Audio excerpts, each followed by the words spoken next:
안녕하세요. 저는 억울한 결혼 생활을 마치고 제 3의 인생을 계획 중인 40대 이혼녀입니다. 제 3의 인생이라니 조금 의아한 분들도 계시겠지요. 말 그대로 처녀의 삶을 거쳐 한 남자의 아내의 삶을 지나 풋풋한 새 만남을 이어가고 있다고 설명해드리고 싶네요. 결혼을 하는 건 더 행복하기 위해서 그간의 삶을 청산하고 새의 삶을 꾸미는 일이지 않습니까? 그런데 제 삶의 삶이 왔다는 건 당연히 제 2의 인생을 못 살았기 때문에 그 다음의 미래를 계획했다고 볼 수 있겠죠. 맞습니다. 저는 결혼을 해서 실패했고 그 흔한 이혼 가정 이야기를 들려드리고 싶어 사연을 찾게 되었습니다. 그런데요, 제가 이혼을 하게 된 이유마저 과연 흔한 일이었는지 한번 들어봐 주시겠어요?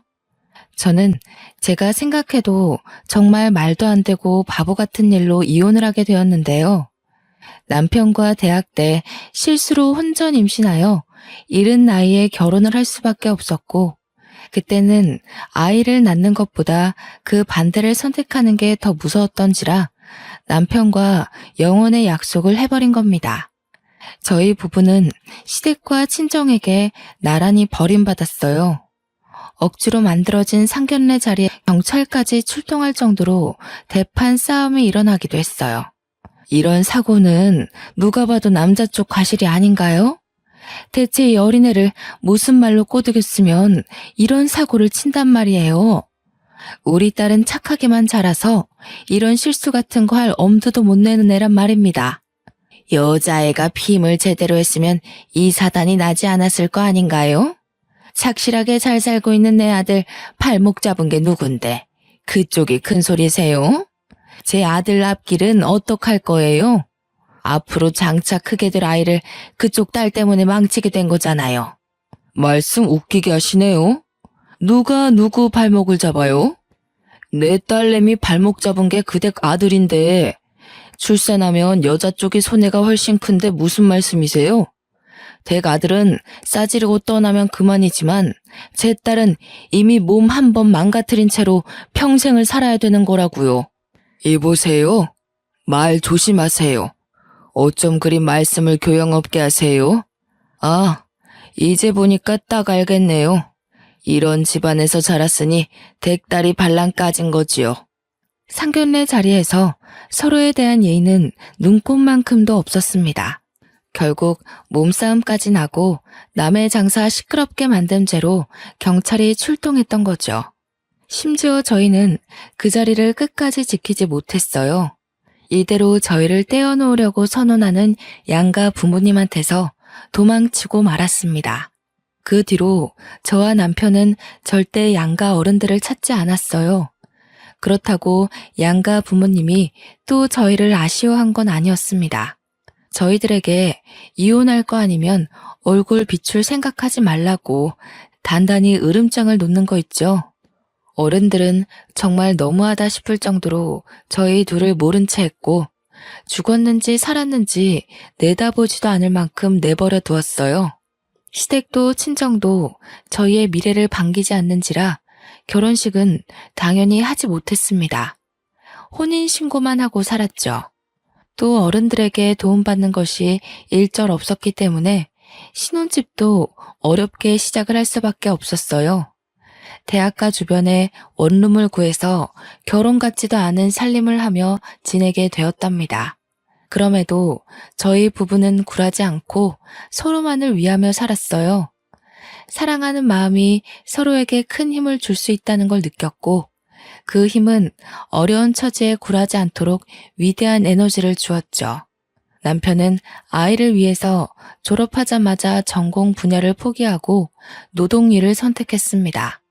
제가 임산부의 몸으로 뭘 할 수가 없어서 남편 혼자 일하는데 내조조차 제대로 해주지 못했어요. 그래도 남편은 1년 내내 우리 아기가 태어날 때까지 굳은 일 마다하며 열심히 살림 미천을 모았습니다. 퇴근하고 와서 바로 잠들지 않고 번듯한 직장을 갖기 위해 늦게까지 공부하다가 잠들곤 했어요. 오늘 하루는 공부 쉬지 그래. 그렇게 몸 혹사시키다가 큰일 날까봐 무서워. 자기 없으면 내가 이 몸으로 어떻게 혼자 지내겠어. 걱정도 많다. 내가 다른 건 몰라도 체력 하나는 1등이잖아. 그리고 한 살이라도 어릴 때 시작해야 취업에 유리하단 말이야. 내 몸 내가 잘 챙길 테니까 당신은 아이 걱정만 해. 참, 이번에 산부인과 방문해야 되지? 내가 이번 주에 시간 한번 낼 테니까 같이 가자. 그런 곳은 혼자 가는 거 아니야. 제가 봐도 남편은 저와 우리 아이의 미래를 위해 정말 열심히 노력해 주었습니다. 그렇게 남편의 극진한 보필 아래서 저는 무사히 출산을 할 수 있었고, 남편의 제안으로 산후조리원에서 몸조리까지 하고 집으로 귀가했답니다. 산후조리원에서 집으로 귀가할 때도 남편이 저를 데리러 오고 싶어 했으나 면접 보러 가야 돼서 저 혼자 택시를 타고 갔는데요.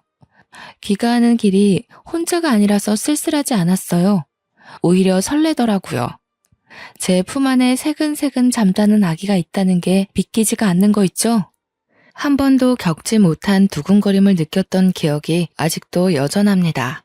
집에 돌아가서도 얼른 아이를 남편 품에 안겨주기 위해서 들뜬 마음으로 남편을 기다렸어요. 남편이 퇴근하고서 집에 헐레벌떡 뛰어들어왔는데요. 그러면서 하는 말이 저희 부부를 2배로 기쁘게 만들었습니다. 저기요, 나 합격했어. 신입 중에선 내가 제일 나이가 많아서 당연히 떨어질 거라고 생각했거든.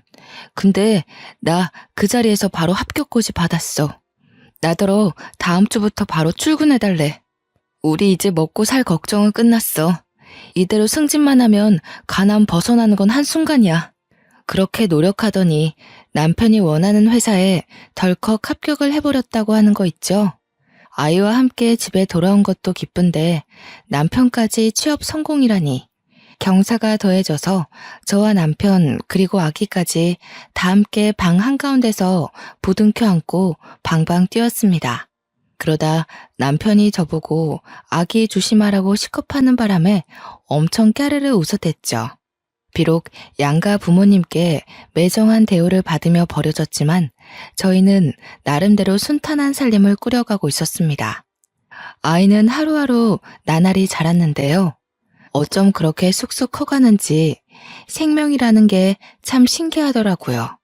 남편도 그런 아이를 보면서 더 힘내서 회사를 다녔습니다. 그런데 어느 순간부터 남편 표정이 어두워지더라고요. 어깨는 갈수록 축 늘어져 갔고 집에 오면 대화하는 시간도 없이 바로 침대에 쓰러졌어요. 노동과 공부를 병행할 때만 해도 이 정도로 힘들어하진 않았는데 역시 직장 일이 많이 힘들구나 싶어 걱정되더군요. 그래서 저는 최선을 다해 제가 할 수 있는 내조를 하고자 노력했습니다. 자기야, 양말은 벗고 자야지. 안 씻을 거야? 피곤하면 발만이라도 씻고 자. 애 있는데 밖에 나갔다 온 사람이 안 씻으면 어떡해. 최대한 신경 거슬리지 않게 물었으나 남편은 벌써 잠들었는지 대답이 없었어요. 고름거리는 숨소리가 난 후에야 남편이 깊은 잠에 들었다는 걸 눈치챘죠. 결국 저는 남편 옷을 편하게 벗겨주고 양말도 벗긴 뒤 물수건을 만들어와 남편 발을 닦아주었습니다. 저도 아이만 조금 더 컸다면 같이 일을 해서 살림의 보탬이 될 수 있을 텐데 아이가 남달리 쑥쑥 크고 있다지만 아직까지는 너무 어리기 때문에 어쩔 수 없이 남편만 고생해야 되는 게 늘 미안했어요. 저렇게 힘들어하는데 지금 하는 일을 길게 이어할 수 있으려나. 중간에 그만두고 이직하겠다고 하면 어쩌지? 염려되기도 했는데요. 아이까지 있는 마당에 이직은 조심하는 게 좋잖아요. 그래서 제가 할 수 있었던 건 더더욱 남편 심기 건드리지 않고 조용히 사는 거였어요. 그런데 말입니다. 아니나 다를까 남편이 한날 집에 와서 하는 말에 정말 기절초풍할 뻔했습니다. 남편이 친구와 함께 창업을 하기로 했다면서 사업 계획을 저한테 들려주는 거 아닙니까? 신이 나서 흥분한 채 얘기를 해주는데 누가 보면 복권이라도 당첨된 줄 알았죠. 자기야, 그런 건 돈 있는 사람들이나 하는 거 아니야? 우리 형편에 무슨 사업이야. 아직 애가 유치원도 안 갔는데 사업하다 밥줄 끊기면 애는 어떻게 키워. 자기가 바깥일을 잘 몰라서 그래. 돈이 없으니까 돈벼락 터뜨리려고 하는 게 사업이지. 요즘 대출 없이 사업 시작하는 사람 없어. 우리 형편만 할 때 다 사업 기반 쌓는다고. 당시 제가 사업이란 걸 잘 몰랐던 거 맞아요.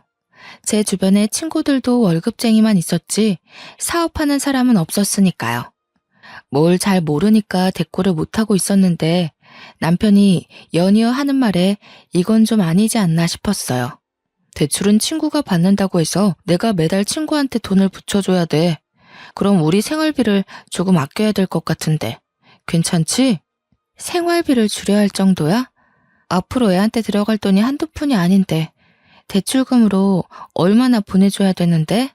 150만 원. 몇 달만 빠삭하게 살면 금방 돈방 속에 앉을 수 있을 거야. 우리 이 월세방 빨리 탈출해야지. 자기 말대로 애는 쑥쑥 크는데 언제까지 이런 집에서 지내려고. 아무리 그래도 그렇지 남편 월급이 300 조금 넘거든요. 그런데 150만 원을 친구한테 줘야 된다니요. 그럼 150만 원으로 저희 세 식구가 생활해야 되는 거나 마찬가지인데 우리 집 생활비랑 관리비 월세까지 빼면 남는 돈이 거의 없는 실정이었습니다. 걱정 마. 안 망해. 친구도 사업하는 형님 조언 얻고 시작하는 거라서 이 계통에서 실패하기 쉽지 않다더라고. 나 믿지? 나 정말 자기랑 우리 아이 잘 키우고 싶어. 그동안 직장 일하면서 다 죽어가던 남편이 다시 활기친 얼굴로 의욕을 보이는데 제가 차마 더는 말릴 수가 없더군요. 게다가 남편은 그동안 저를 거의 없는 사람 취급할 정도로 집에 오면 기절하기 바빴거든요. 아침에도 일어나면 대충 제가 차려주는 밥만 먹고 정신없이 출근 나가기만 했고요. 그런데 친구랑 사업한다고 밝히고 나서부터는 저와 아이한테도 다시 예전만큼의 관심을 보여주는 겁니다. 그렇게 에너지가 생긴 사람한테 감히 그 끈기를 망쳐가면서까지 하지 말라고 제지할 수가 없었다는 거죠. 결국 남편은 며칠 후 하던 일을 그만뒀다면서 친구와 사업체를 차렸고 그 사업을 이유로 술자리도 많아져 야근도 많아져 심지어 외박을 하는 경우까지 생겼습니다. 집에 들어올 때 한 번은 일이 그렇게 바쁘냐고 물어본 적이 있었는데요. 남편 말로는 시작 단계라서 눈코 뜰 새 없이 바쁘다고 하네요. 다시 바빠지니 남편은 또 아이를 안 들여다보는 겁니다. 아이가 유치원 들어가기 전까지 내내 관심이 없었어요. 제가 아이한테 들어가는 돈 때문에 언급을 하면 그때서야 아이가 그만큼 컸다는 걸 알 정도였습니다. 남편이 사업을 시작한다고 한 때가 아이가 기어다닐 때였는데 그런 아이가 유치원 입학을 앞둘 때까지도 남편은 사업에 성공하지 못했고 저희 식구는 계속 150만 원의 돈으로 생계를 꾸렸어요. 그렇다 보니 남편은 여전히 바빴고요. 안 들어오는 날만 갈수록 많아졌죠. 한 번은 남편이 야근으로 늦는다는 말을 했을 때 아이가 경기를 일으켜서 급히 병원을 찾았는데요. 아이가 잘못될까봐 너무 무서워서 떨리는 마음으로 남편한테 전화를 했는데 몇 번을 해도 안 받는 겁니다. 결국 그 무서운 순간을 저 혼자 다 해결하고 나서야 남편한테 전화가 오더라고요. 저는 너무 놀라고 겁났던 순간을 회상하면서 남편한테 원망 섞인 화를 표출했어요. 도대체 왜 이렇게 전화를 안 받아? 내가 얼마나 무서웠는지 알아? 지금 지웅이 병원에 있다고. 뭐가 얼마나 바쁘길래 내 전화를 안 받을 수가 있어? 지웅이한테 무슨 일 생긴 거야? 병원이라니 애가 어디가 안 좋길래. 아니다. 내가 지금 그리 갈 테니까 병원 주소 불러봐. 남편은 그제서야 병원에 찾아왔는데 경기 때문이라는 말을 해주니 긴장했던 몸에 축 힘을 빼면서 느닷없는 대답을 하더군요. 난 또 뭐라고. 애들이면 대부분 다 겪는 일이잖아. 그게 무슨 큰일이라고 바쁜데 전화라고 난리야. 넌 엄마라는 사람이 육아에 대해서 그런 정보도 공부 안 했어? 뭐? 애가 눈이 뒤집어지고 몸이 빳빳하게 굳는 게 그게 별일 아니라고? 나 정말 우리 애 어떻게 되는 줄 알고 얼마나 놀라는지 알아? 당신은 그 정도로밖에 말 못해? 당신도 지웅이 부모잖아. 의사 선생님이 늦게 대처하면 큰일이 될 수도 있다고 하셨어. 아이 걱정은 저만 한다는 생각에 기가 막혔지만 한편으로는 남편 말대로 정말 제가 엄마 자격이 없나 우려가 되기도 했습니다. 아이가 발에 링거를 꽂고 누워있는 걸 보는데 기분이 너무 울적하고 슬펐습니다. 남편 말대로 제 탓이 맞는 것도 같았습니다. 남편은 사업으로 바쁜데 저는 육아한다고 집에만 있는 사람이잖아요. 제가 아이한테 더 신경 쓸 수밖에 없는 여건인데 너무 놀란 나머지 저도 모르게 남편에게 책임을 나누려 했나 봐요. 그렇잖아도 혼자 자책하고 있던 찰나에 남편한테 위로받고 싶어 더 크게 화를 내버린 거죠. 그런데 남편이 제 탓이 맞다고 확실하게 말해주니 제가 자책을 안 할 수 있었겠습니까?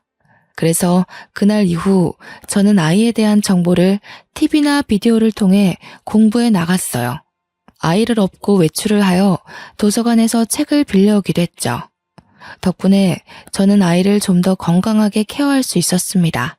그러나 정작 문제를 일으킨 건 우리 아이가 아니라 바로 남편이었는데요. 아이가 유치원을 들어가게 될 무렵 남편이 일을 늦게 끝내고 와서 새벽에 하는 말이 정말 어처구니가 없었어요. 다짜고짜 저를 앉혀두고 이혼을 하자고 하는 게 아니겠습니까? 우리 사이에 이혼을 할 만큼 별다른 문제가 있었던 것도 아니고 서로 얼굴 못 보는 날이 많기도 했으나 남편이 집에 온 날 다툰 적도 그다지 없었어요. 그런데 이혼이라뇨. 지금 뭐라고 했어? 뭐? 이혼? 내가 당신한테 뭐 크게 잘못했어? 갑자기 그게 무슨 말이야? 우리 애가 이제 유치원을 들어가. 그런데 이혼이라니 대체 왜? 진정하고 진짜 이혼이 아니라 가짜로 이혼하는 척을 하자는 거야. 사업하는 유부남들이 종종 이렇게 해. 하는 사업이 좀 힘들어지면 쓰는 방법이거든. 도대체 얼마나 큰일이길래 아무리 일이 안 돌아간다고 하더라도 이혼을 하는 법이 어딨어. 정말 사업이 그런 거야? 나는 도무지 이해가 안 돼. 내가 하는 일이 좀 안 풀리고 있어서 그래. 아무래도 정책인 것 같아. 지금 집에서 나가는 세금이라도 줄여야 할 판이라서 급해. 사업 해결되면 다시 재결합하면 되니까 당분간만 이혼하자. 가짜 이혼이라니. 도무지 제 상식선에서는 그런 걸 할 수 있다는 게 이해가 안 되더라고요. 말도 안 되는 제안을 하길래 순간 남편이 의심스럽게까지 하는 겁니다. 밖에서 무슨 딴짓하냐고 물어봤는데 남편이 버럭 화를 내며 안 그래도 사업 때문에 스트레스인데 저까지 피곤하게 하지 말라네요. 그러면서 하는 말이 친구 집이랑 저희 집이 나란히 경매로 넘어갈 수도 있는 사정이라고 애타게 말하더라고요. 저는 그제서야 놀라서 어쩔 수 없이 남편의 말만 믿고 이혼 도장을 찍었습니다.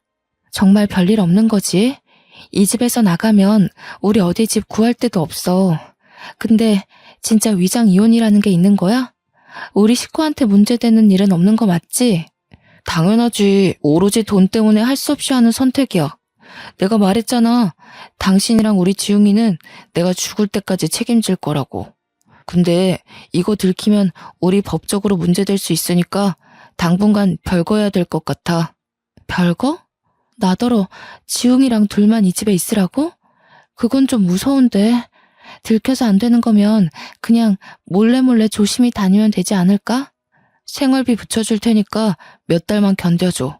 이왕 일 저지른 거 철저히 해야지. 허술하면 나중에 어디 하나 빈틈이 생겨버린다고. 당신이랑 지웅이한테 경제적인 피해는 없을 거야. 걱정 마. 남편의 설명이 정말 청산유수라서 저는 더 이상 별 말을 덧붙일 수 없었습니다. 그렇게 저는 남편과 말도 안 되는 위장 이혼을 하게 된 겁니다. 별거도 같이 말이죠. 얼떨결에 혼자가 된 저는 남편 없는 빈집에서 두려움을 안고 살게 되었습니다. 남편이 보내주는 돈은 생활비는 100만 원이 다였는데요. 월세를 따로 주지를 않아서 전화를 했더니 전혀 받지를 않더라고요. 할 수 없이 월세 50을 생활비에서 빼고 아이 유치원비도 따로 빼서 생활비는 거의 없이 지냈습니다. 몇 달을 그렇게 지내다 보니 이렇게 살다가는 아이에게 영양적으로 문제가 생길 것 같았어요. 너무 제 생각만 하면서 그저 돈이 아끼고 아끼는 방법만 강구했던 거지요. 때문에 작은 일이라도 해서 돈을 보태기 위해 부업을 알아봤고 대학 때 동아리에서 배운 캐리커처를 연습해 개인 SNS에서 파는 일을 해보았습니다. 당연히 100만 원까지는 벌지 못했으나 40에서 50만 원 정도는 벌었는데 그게 큰 보탬이 되더라고요. 그 정도로만 아이의 옷을 사입히고 먹이는데 양질이 달라지는 거 아니겠습니까? 참 다행이었어요. 저는 나름대로 남편의 부재로 인한 두려움을 차차 극복해 나갔습니다. 다만 남편과 연락만 잘 되어도 더할 나위 없이 마음을 놓을 텐데 연락이 너무 안 되는 게 유일한 문제였습니다. 저희가 별거를 하더라도 남편이 2주에 한 번씩은 몰래 와서 얼굴을 보여줬거든요. 그런데 이번 달은 달월이 지나도록 안 오더라고요. 심지어 생활비도 안 붙여줬어요. 그나마 아끼면서 모아놓은 돈이 있어서 다행인 형편이었습니다. 블로그에 팔고 있는 작품을 어느새 100만 원 언저리 정도로 벌고 있을 때였거든요. 대체 남편 일이 어떻게 되어가고 있는지 알고 싶었지만 연락이 안 되고 남편 동업자라는 사람도 제가 몰라서 어찌 알아볼 수 있는 방도가 전혀 없었어요. 그래서 마냥 이렇게 기다리는 수밖에 없는 실정이었죠. 그렇게 별다른 수를 못 쓰고 막연히 남편만 기다리며 지내고 있을 때에 제게 전화 한 통이 걸려왔는데요. 다름 아닌 남편이 함께 동업을 한다던 동네 형님이었습니다. 제가 더 이상 입 다물고 있으면 재수 씨한테 죄지는 기분이 들어서요. 사실은 저랑 태수 사업한 적 없다는 거 알려드리려고 연락했습니다. 제가 태수 있는 주소를 드릴 테니 한번 찾아가 보세요. 제가 이날 들은 소식이 얼마나 엄청난 일이었는지 한참을 실감하지 못했습니다. 어안이 벙벙했죠. 아니, 이게 무슨 말일까요? 사업을 한 적이 없다뇨. 제 남편은 사업한다고 직장 일을 그만둔 지가 오래지 않습니까? 동업자인 줄로만 알았던 남편의 아는 형님은 끝까지 송구스런 말투로 사과만 하다가 전화를 끊었습니다. 그러고 바로 문자 하나가 도착하더군요. 제가 전혀 모르는 주소지였습니다. 이분 말이 다 사실이라면 남편이 여태 저한테 거짓말을 했다는 것밖에 안 되는데 왜일까요? 영 가늠도 안 되고 혼란스럽기만 했습니다. 일단은 남편이 있다는 이 주소로 찾아가 봐야 답이 나올 것 같았어요. 그래서 그 야밤에 아이까지 데리고서 밖을 나섰죠. 이 주소대로 택시 기사님에게 말해서 도착한 곳은 다름 아닌 사람 사는 오피스텔이었습니다. 이런 곳에서 사무실을 차리고 일을 한다는 말도 많이 들었기 때문에 초인종을 누를 때만 해도 이곳이 그저 오피스 사무실이라고 굳게 믿고 있었죠. 그러나 문을 열어준 남편과 남편이 안고 있는 웬 남자아이를 보곤 제 신뢰가 한순간에 바닥을 치고 말았습니다. 저는 너무 놀라서 아무 말도 못하고 멍청하게 남편과 그 아이를 번갈아 보기만 했어요. 남편도 저를 보고 상당히 깜짝 놀라더라고요. 당신이 여길 어떻게... 누가 알려줬어? 이 먼 길을 지웅이까지 데리고 온 거야? 찬우야, 잠깐만 엄마한테 가 있어. 남편이 찬우라고 부르며 내려놓은 아이는 남편에게 아빠라고 부르고 있었습니다. 우리 아이와 나이가 비슷한 또래거나 1살 정도 어려 보였어요. 그렇다는 말은 남편이 제가 임신 중일 때 이미 바람이 났다는 거잖아요. 도무지 정리가 안 되는 수많은 상황이 쓰나미처럼 들이닥쳐 머리가 어지러웠습니다. 이게 다 뭔가 싶었어요. 너무 충격이라 상황을 아예 모르고 싶을 정도였죠. 그러나 저는 이미 남편이 저지른 짓을 알 수밖에 없었고 남편이 저와 제 아들에게 무슨 잘못을 저질렀는지 눈치채버리고 말았네요. 한 가지 딱 명확한 사실이 있잖아요. 제 남편이 불륜을 저질렀다는 거. 당신 사업한다고 거짓말하고 두 집 살림하고 있었어? 나보고 가짜 이혼하자고 설득하더니 위장이 아니라 진짜 이혼을 요구했던 거였어. 날 속인 거야? 우리 지웅이까지 속이면서 밖에서 이딴 짓 하고 있었던 거야? 남편은 대답을 미루고 잠시 저를 밀어내며 밖으로 나와서는 현관문을 닫았습니다. 저희는 그 앞에서 이웃집 다 들릴 만큼 시끄럽게 다투게 되었어요. 그래, 우리 이혼한 거 맞아. 그래서 뭐? 너도 동의하고 도장 찍었잖아. 대체 여기가 어디라고 애까지 끌고 찾아와? 도대체 어떻게 알아낸 거야? 누가 알려줬어? 당신이 나 어르고 달래서 위장 이혼으로 유도한 게 합의 이혼이라고? 나는 그런 줄도 모르고 어떻게 나한테 이럴 수가 있어. 이건 사기고 협박이야. 아, 그렇다는 증거 있어? 우리 이혼 과정에 사기가 있었다는 증거가 있냐고. 이쯤 되면 알아서 눈치채야 되는 거 아니냐? 미련하게 몇 년 동안 생활비 받아가면서 나를 기다린 네가 바보인 거야. 너도 네 아들도 그냥 버림받은 거라고. 설마 사실은 알고 있었으면서 일부러 생활비 받으려고 모른 척했던 건 아니지? 소름 끼치는 남편의 이면에 저는 결국 참지 못하고 남편의 귀싸대기를 날렸습니다. 실내에서 마찰 소리가 강하게 울렸는데요. 소음을 신경 쓸 새도 없었고 아이가 보고 있다는 생각도 못했어요. 한 대로 모자라 한 대 더 때리고 또 때렸더니 남편이 제게 욕을 하면서 강하게 밀쳐버리더라고요. 건장한 남자가 미는 힘에 사정없이 바닥으로 벌러덩 넘어진 저를 제 아들이 다가와 안기면서 울기 시작했습니다.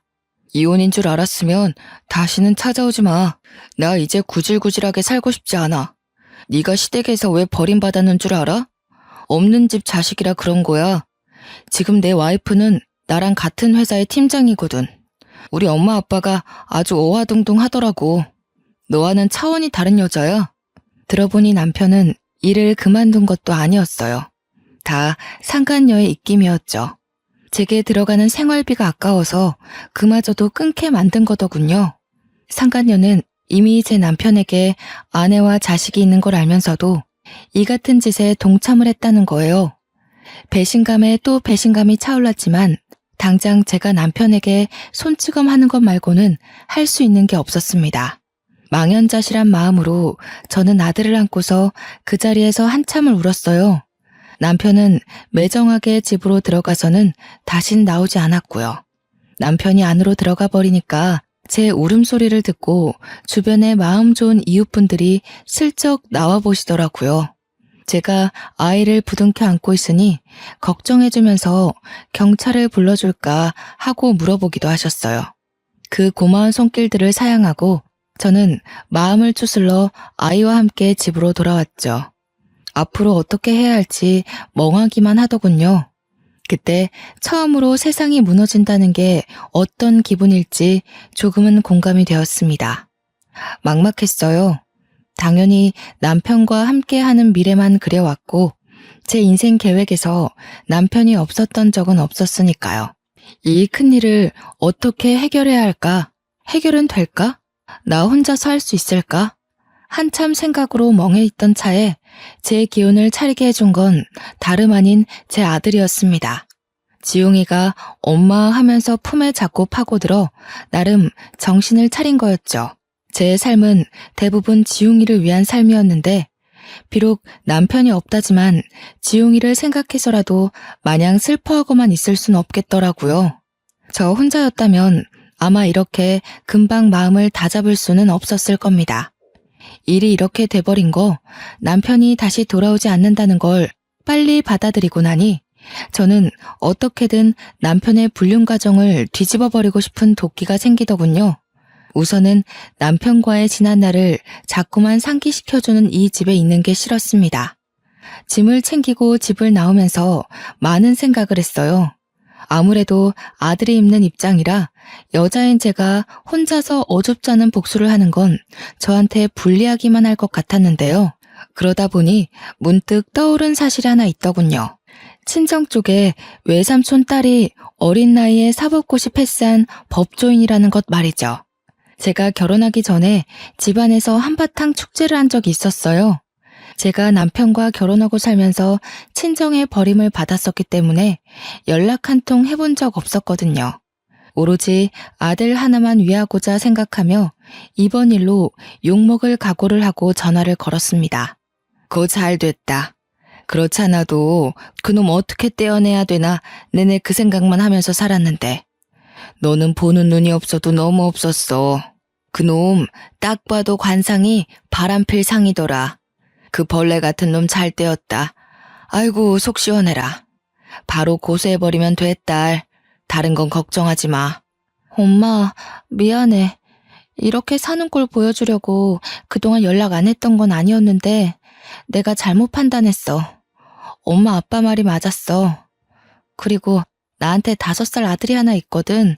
아들은 아직 아빠한테 무슨 일이 일어났는지 몰라. 다 내 탓이지 뭐. 네가 미안할 게 뭐가 있어? 다 그 막대 먹은 집안의 아들놈 때문이지. 아이고, 나한테 손주가 있었구나. 애 얼른 데리고 와라. 그쪽 집안에 내 새끼 내줄 생각 추호도 없으니까. 당연히 화낼 줄 알았던 친정 부모는 저의 이혼을 기다렸던 사람처럼 가슴을 쓸어내리셨어요. 제가 이미 결혼을 해버린 건 어쩔 수 없다고 생각하셨고 이혼녀 꼬리표를 달게 되더라도 이혼을 바라셨던 거죠. 이래서 어른이 하는 말 들으면 자다가도 떡이 생긴다는데 그냥 전해지는 속담이 아니었네요. 남편이 그렇게 떵떵거리면서 시댁이 저를 뭣도 없는 거지로 본다고 했던 것처럼 저희 친정도 사위를 능력 없는 빈털터리에 카사노바로 봤던 것입니다. 이런 사실도 모르고 남편이 의기양양했다고 생각하니 우습더군요. 보나마나 남편과 상간녀 또한 제 꼴이 날 거라고 확신합니다. 한 번 바람핀 놈은 2번, 3번 같은 일로 같은 결과를 낳을 테니까요. 친정 부모님의 부름에 저는 마음 놓고 아들과 함께 친정에 찾아갔습니다. 친정 부모님은 그날 제 아들을 처음 만났는데요. 엄마랑 아빠가 손주를 이렇게 좋아하는지 몰랐어요. 지용이를 얼마나 예뻐하던지 남편은 하나도 안 닮고 저를 쏙 빼닮았다며 더 좋아했죠. 그리고 다음날 바로 친정 부모님이 외삼촌 딸을 만날 수 있도록 자리를 마련해 주었습니다. 저는 시간 내어 외삼촌 집을 찾아갔고 저녁 한 끼를 같이 먹으며 제 사정을 모두 설명했죠.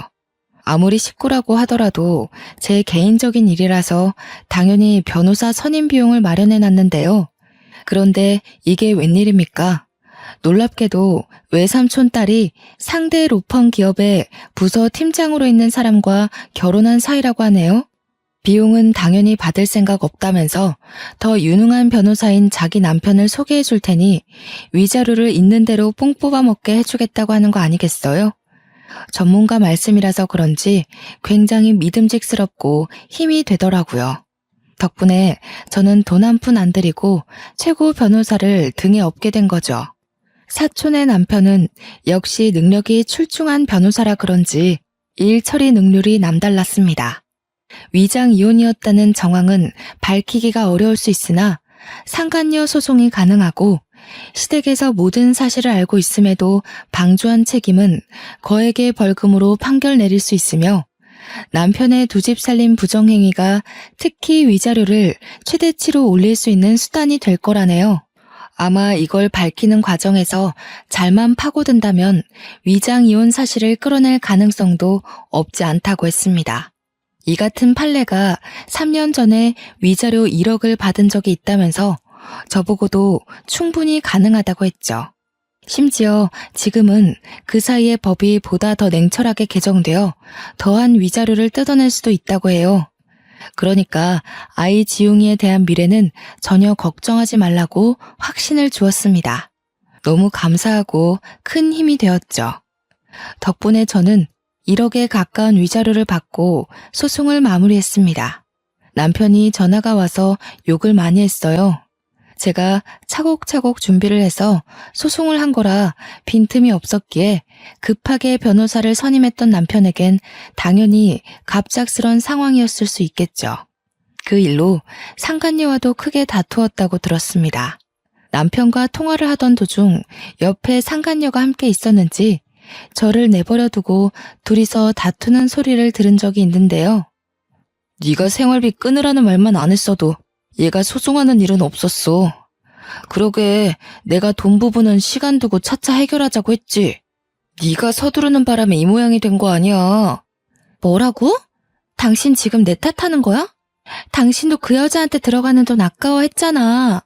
이제 와서 소송당하니까 왜 딴 말해? 지금 그게 아들 듣는 앞에서 할 소리야? 그래서 나랑 살림 차린 거 후회하는 거냐고.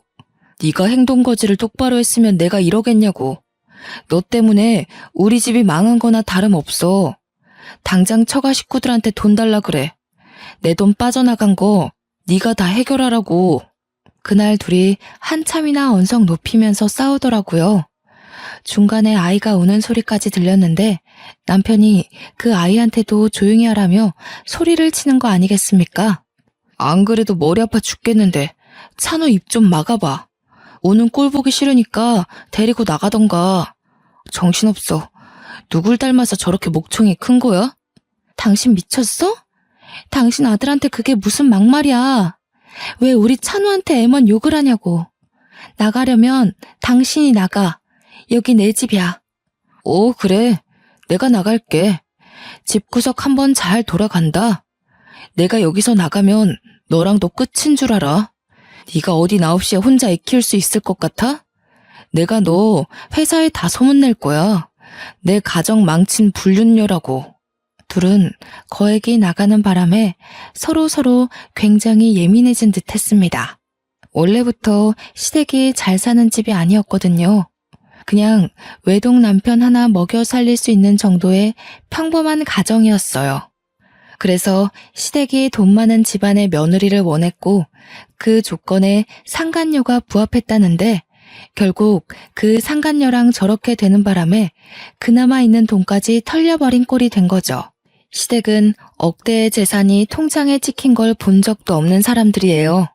그런 사정에서 제게 큰 위자료를 주는 바람에 빚까지 지게 된 겁니다. 한 번은 결혼 생활 내내 전화라곤 온 적이 없던 시댁에서 이혼하고 나니까 연락이 왔더라고요. 안 받으려다가 너무 끈질기게 연락이 와서 한 번 받았더니 아쉬운 소리를 하대요.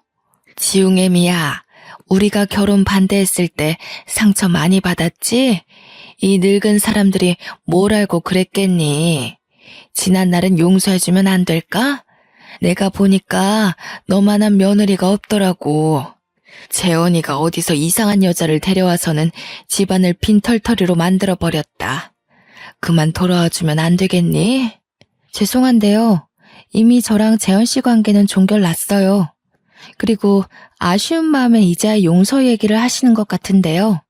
여자도 여자지만 재원 씨가 그 집을 빈털터리로 만든 거예요. 남 탓 좀 그만하시고 남으로부터 형편 피하려는 생각도 제발 좀 작작하세요. 네가 화났다는 거 충분히 이해한다. 우리가 다 잘못했어. 우리 재원이랑 다시 재결합만 해주면 내가 무슨 수를 써서라도 너희들 잘 먹고 잘 살도록 도와주마. 내가 너 말고 무슨 며느리를 드리겠니? 이봐요. 저랑 상견례 이후로 얼굴 본 적도 없지 않아요? 언제 봤다고 자꾸 며느리래요? 그리고 흙탕물인 줄 알면서 그걸 한 번 더 밟는 사람들이 어디에 있답니까? 제 번호 재현 씨가 알려준 것 같은데 재현 씨가 대신 저 붙잡아 달라고 했나 보죠?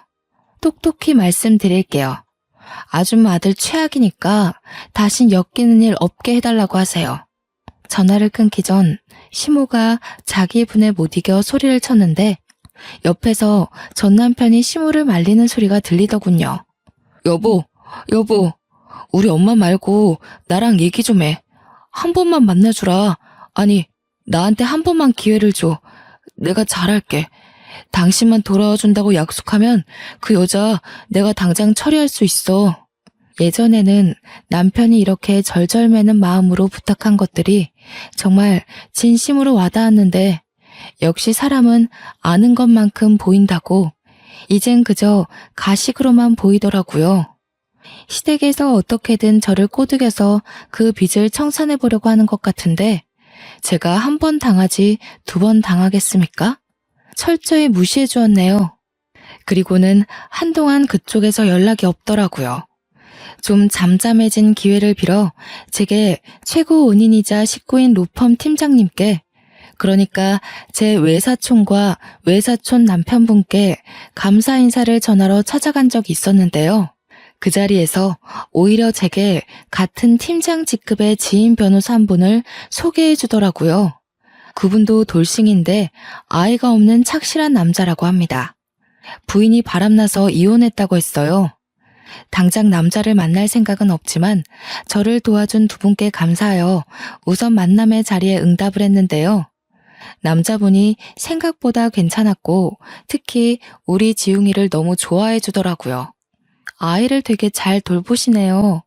아이 기른 적이 없다고 들었는데 능숙하신 것 같아요. 저희 지웅이가 낯을 많이 가리는데 이렇게 초면에 남의 무릎에 앉아 있는 건 처음 봐요. 그런가요? 제가 아이를 참 좋아하거든요. 어쩜 이렇게 예쁜 아이들이 있을 수 있는지. 미순 씨랑 정말 똑 닮았어요. 아이랑 언제 한번 놀이공간에 놀러 가고 싶은데 될까요? 당연히 미순 씨랑 같이요. 이성 간의 만남에 전혀 기대가 없었던 저는 남성분의 따뜻한 배려와 씀씀이를 보고 일단은 이런 가벼운 관계로 더 만나볼 예정이었어요. 참, 제가 온라인에다가 작품을 만들어서 팔고 있다고 했잖아요. 원래 100만 원 내외로만 수익이 났었는데 꾸준히 하다 보니까 요즘 입소문을 타서 제법 돈이 되는 거 있죠? 그 돈은 오로지 자유적금으로 모으고 있어요. 워낙 위자료가 많아서 삶은 이미 풍족했거든요. 이렇게 모은 적금은 나중에 지웅이 장가갈 때 줘야겠다고 생각하며 여유롭게 저축하는 중입니다. 한참 어렵게 생활하던 때가 생생히 기억나는데 어느새 적금만 1,000만 원 넘게 하고 있을 정도로 여유로운 삶을 누리게 되었네요. 역시 사람 앞날은 가늠할 수 없나 봅니다. 그간 겪은 정신없는 세월이 벌써 2년째 지나고 있어요. 지웅이도 이제 초등학교 입학을 앞두고 있고요. 당연히 소개받은 변호사분도 만남을 계속 유지 중입니다. 인생이 잘 풀리니 세상이 이렇게나 아름다운 거였더라고요. 어쩌나 하루하루 살아가는 게 재밌는지 몰라요. 짧은 인생에서 단번에 성공하는 결혼 생활을 하지 못한 게 후회되었으나 그 가슴 아픈 미천 덕분에 제가 이만큼의 윤택한 삶을 누리게 된 거 아닌가 하는 생각이 들어서 더 이상 미련두지 않기로 했습니다. 저는 제가 인생을 몇 회차 번복하더라도 행복한 결말로 마무리가 될 수 있다면 실패한 인생이라 생각지 않아요. 다들 무너졌다고 앞날이 끝난 것처럼 절망하지 않으셨으면 좋겠어요. 나만 다시 일어설 수 있다면 얼마든지 행복할 수 있는 기회는 열려 있답니다. 여러분을 기다리고 있는 그 행복의 길을 포기하지 않으셨으면 좋겠네요. 제 사연 어떠셨나요? 저는 이 글을 쓰면서 너무도 후련했고 어지럽던 잔여물도 다 정리가 된 기분이에요. 들어주시는 분들이 계셔서 더 속 시원하게 내려놓고 가요. 다들 짧은 인생을 고통의 시간으로만 보내질 않길 바랍니다. 모두들 행복하세요. 읽어주셔서 감사합니다.